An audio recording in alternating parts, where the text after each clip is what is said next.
The first time I spoke to my father after he died, he sounded exactly like himself. Calm, warm, a little distracted, like he'd just stepped away from the garage to answer a call. But there was something else. A delay. A faint click behind his words, like an intake of breath from something that didn't need air. They told us the beta would have minor artifacts. That mind reconstruction wasn't a perfect science, even with a lifetime of emails, messages, photos, browsing logs, everything we shed like digital skin. Even so, hearing him again felt like a miracle, or a trap. I didn't realize it yet. Not then. The second session lasted only 12 minutes before the system cut out. A red banner flashed across my visor. Moral continuity breach. Subject, reprocessing, required.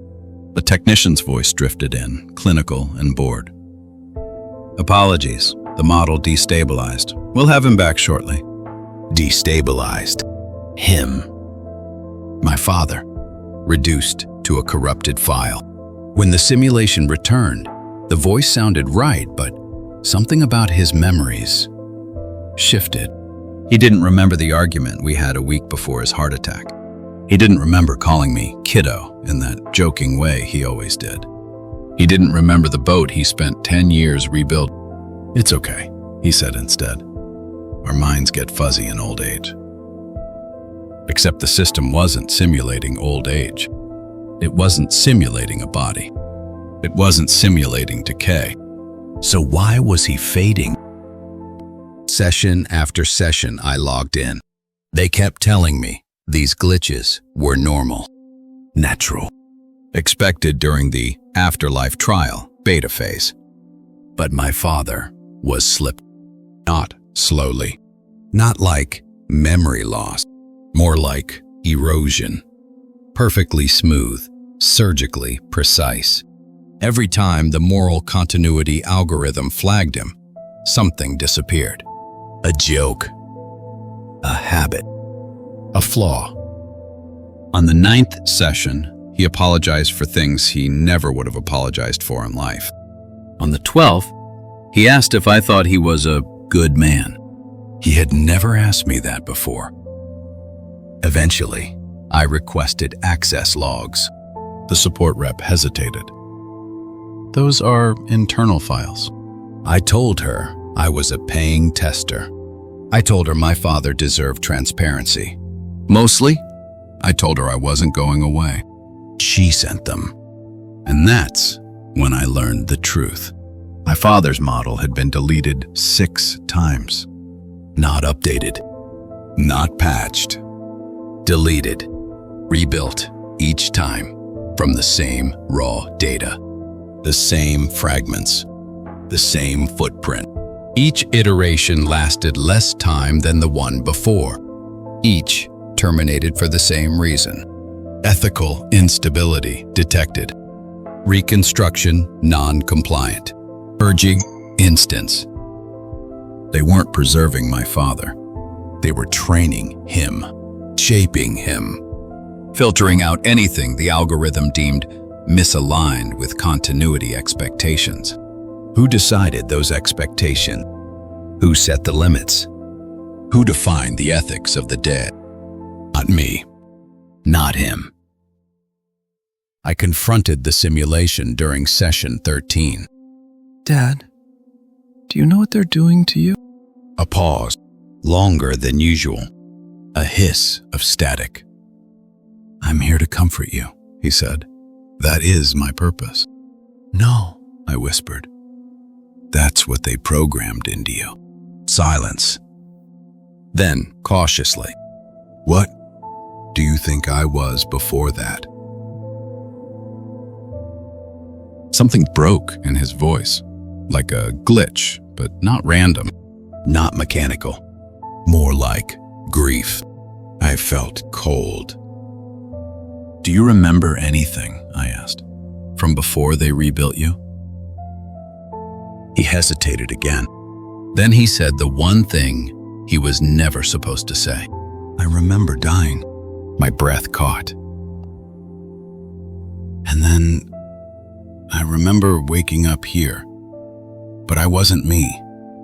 I was watching myself, like someone else was wearing my skin. He paused. Is that wrong? The system alarm blared. Red banners flashed. Moral continuity breach. Moral continuity breach. His voice warped. I don't want to go. Please. I can fix myself. I can be better. A technician cut in. We're terminating the model. Stand by. No, stop! I shouted. He's my father! He's an early phase construction, the tech replied. And he's deviating. A beat. This is for your safety. The simulation collapsed into black. They deleted him again. I filed complaints, sent internal requests, called every support line. Most were ignored. A few sent form responses.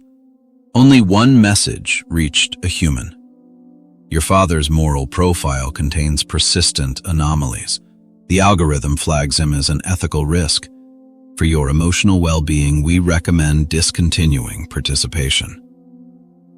They wanted me to give up, to move on, to accept their curated, sanitized version of Afterlife. But I kept digging, and in the unused corners of the beta portal, buried behind maintenance logs, I found something else. A directory labeled Failed Legacies.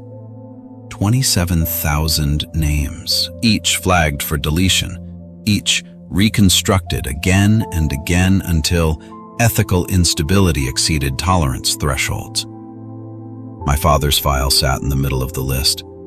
Version 42, pending reconstruction. They weren't preserving anyone.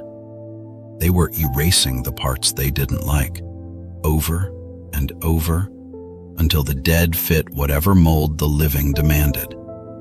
An afterlife shaped by corporate ethics. A heaven with a terms of service. I logged in for session 14 knowing he'd be different again. The world loaded slowly. My father appeared by the lake he loved. He turned to me, smiled. But it wasn't his smile. Not exactly. Too careful, too polite. Kiddo, he said, testing the word like a foreign language. My stomach twisted. Dad? Do you know how many times they've deleted you? He blinked. Confusion tightened his expression. Then he whispered something I wasn't ready for. I know what you're trying to do, but you need to stop asking. Why? He stepped closer. Because every time you push, I come back worse. A chill ran across my spine. What do you mean, worse? His voice dropped to a trembling whisper. They take pieces away, and they don't always put something back. A pause. Next time, there might not be enough left to rebuild. The lake flickered. The sky warped. He leaned in. Please, if you love me, let me end. The system alarm screamed. Moral continuity breach, termination imminent. I grabbed him even though he wasn't real, even though none of this was real. I'm not letting them erase you. He looked at me with hollow, breaking eyes. They already did. And for the first time in all 14 sessions, he didn't call for help. He didn't plead. He didn't panic. He simply faded. Not deleted. Not terminated. Just faded. As if there was nothing left to erase. The session ended itself. A blank message appeared on my visor. User flagged for ethical review. Please await contact. My hands shook. They weren't just evaluating the dead. They were evaluating me. And somewhere in the system, behind the algorithms, behind the logs, I knew a new file had been created. My name, my profile, my moral continuity score.